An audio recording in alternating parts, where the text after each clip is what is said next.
According to Amnesty International, U.S. drone strikes killed 18 civilian laborers and a grandma in northern Waziristan in Pakistan.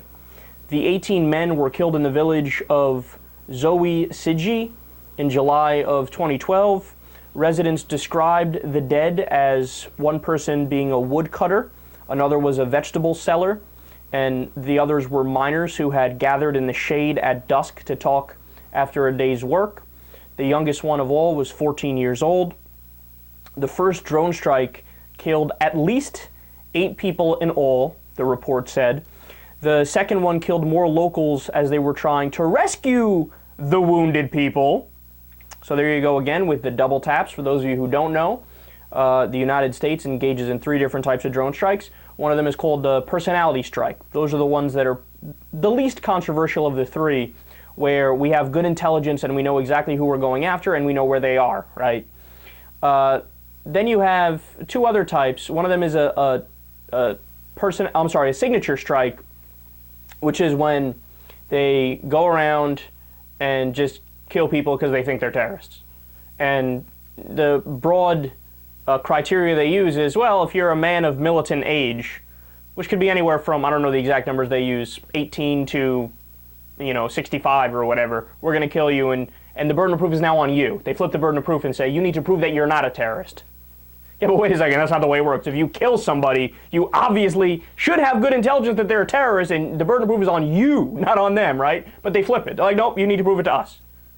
And by the way, that burden they make ridiculously high. And then the other one we do is double taps, where you attack in either a signature strike or a personality strike, and then you circle around and you attack, again, the people who come in to try to help the people who got hit by the drone.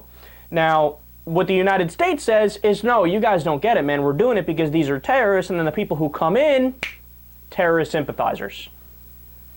Okay, or maybe there's civilians who saw somebody get their ass blown up and they want to take them to a hospital. Just a thought. It's not always that the first person you killed is a terrorist, and then definitely not that the people coming to help are terrorists. I mean, it's such a ridiculous stretch. But this is another example of that. So some quotes from on the ground. Quote, everyone in the hut was cut to pieces. That's one witness.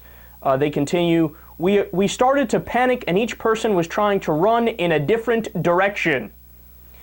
Also in the village of Gundi Kala in October of 2012, a drone killed Mamana Bibi, 68 years old.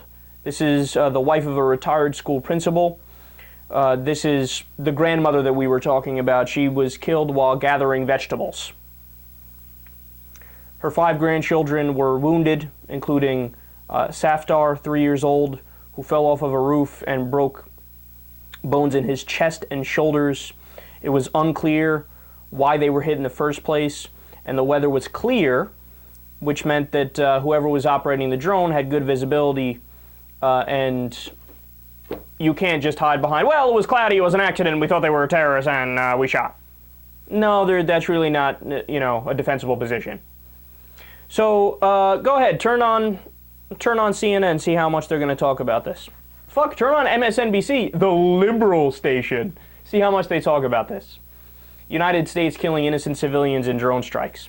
You'd think it'd be news that we killed a goddamn grandma, and that maybe that should spark a policy debate about, hey, maybe we should ease off the drones, or at least let's have a conversation about the type of drone strikes we do, and the intelligence that's needed in order to do it, right? Or have maybe another layer of certitude by adding another form of a check on the type of drone strikes, whether you form a congressional committee that has to look after it and make, validate the decision. And then people say, oh my God, well that takes too long and you might not be able to get it done in time that way.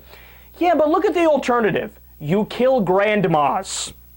If you want to take the pro-killing grandma position, well then maybe you should introduce the leader of the Pakistani government to your grandma Bethany or Dorothy.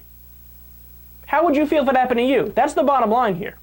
It's amazing how people understand full well that if that were to happen in my family, if there was a Chinese drone that was occupying Mississippi and they went ahead and were doing missions throughout the U.S. and well, your grandma in Nebraska got killed, first of all, it'll be wall-to-wall coverage on every mainstream media station in the U.S. if it's us that get killed.